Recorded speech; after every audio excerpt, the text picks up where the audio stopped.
स्वामी रामकृष्ण परमहंस न केवल दक्षिणेश्वर काली के पुजारी थे, बल्कि माँ काली के परम भक्त भी थे। वह अक्सर माँ काली के साक्षात दर्शन करते थे तथा उन्हें भोजन कराते थे।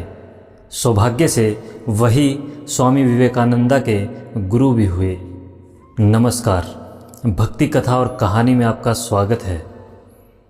एक बार की बात है जब स्वामी रामकृष्ण परमहंस को गले का कैंसर हो गया। भोजन तो ठीक, पानी भी गले से नीचे उतरना मुश्किल हो गया।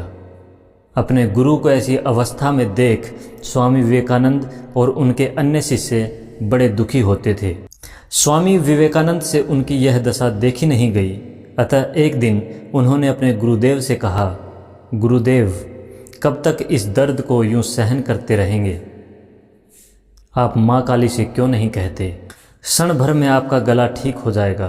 यह सुनकर रामकृष्ण हंसते रहते थे, बोलते कुछ नहीं थे। एक दिन जब विवेकानंद बहुत ही आग्रह करने लगे, तब रामकृष्ण परमहंस बोले, अरे तू समझता नहीं रे नरेंद्र, अपने किए का निपटारा हमें अभी कर लेना चाहिए। बीच में माँ को डालना उचित नहीं।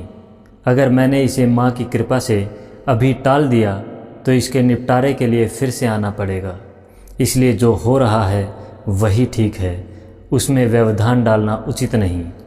तब स्वामी विवेकानंद बोले, किंतु गुरुदेव, इतना तो कह ही सकते हैं कि आप भोजन पानी ले सकें। ऐसे कब तक भूखे रहेंगे? अब हमसे आपकी यह दशा देखी नहीं जाती। रामकृष्ण बोले, अच्छा ठीक है, आज कह दूंगा। इतना कहकर उन्होंने स्वामी विवेकानंद को निश्चिंत किया। दूसरे दिन सुबह जब वह उठे तो ज़ोर ज़ोर से हंसने लगे। उन्हें हंसता हुआ देखकर स्वामी विवेकानंद आदि सभी शिष्य इकट्ठे हो गए और हंसने का कारण पूछने लगे। रामकृष्ण बोले, आज तो बड़ा मज़ा आया। तू कह रहा था ना माँ से क्यों नहीं कहते? मैंने कहा तो माँ ने बड़ा ही मज़ेदार जवाब दिया। पता है माँ ने क्या कहा? माँ बोली, तूने क्या इस गले का ठेका ले रखा है जो ठीक करवाने की पड़ी है? दूसरों के गले से भोजन करने में तुझे क्या तकलीफ़ है? हंसते हुए रामकृष्ण बोले, अरे नरेंद्र, तेरी बातों में आकर मुझे भी बुद्धू बनना पड़ा। तू ही मेरे पीछे पड़ा था ना, माँ से नहीं कहते, माँ से नहीं कहते। माँ ठीक कहती है। इसी गले का क्या ठेका है? अब से तू भोजन करे तो समझना मैंने भोजन कर लिया। उस दिन रामकृष्ण पूरा दिन हंसते रहे। जब डॉक्टर जांच करने आए तो उन्होंने रामकृष्ण को हंसते हुए देखा। उन्होंने पूछा, आप ऐसी दशा में हंस रहे हैं? इससे ज़्यादा पीड़ा की अवस्था तो और हो ही नहीं सकती। रामकृष्ण बोले, मैं अपनी नादानी पर हंस रहा हूँ वैद्य जी। मैं भूल गया था कि सभी गले मेरे अपने ही हैं, जिससे चाहूँ उससे भोजन कर सकता हूँ।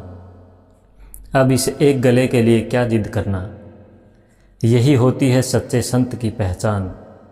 वह संपूर्ण चराचर में आत्मतव को देखते हैं। जब आत्मा का विश्वात्मा अर्थात परमात्मा के साथ एकात्म हो जाता है तो फिर अपना पराया कुछ नहीं रहता। संत को कभी अपने लिए मांगने की ज़रूरत नहीं पड़ती, क्योंकि उन्हें कभी किसी वस्तु का अभाव नहीं रहता। चाहे परिस्थितियाँ कितनी ही विकट क्यों ना हों, संत कभी अपने लिए नहीं मांगते। संत दे सकते हैं, मांग नहीं सकते।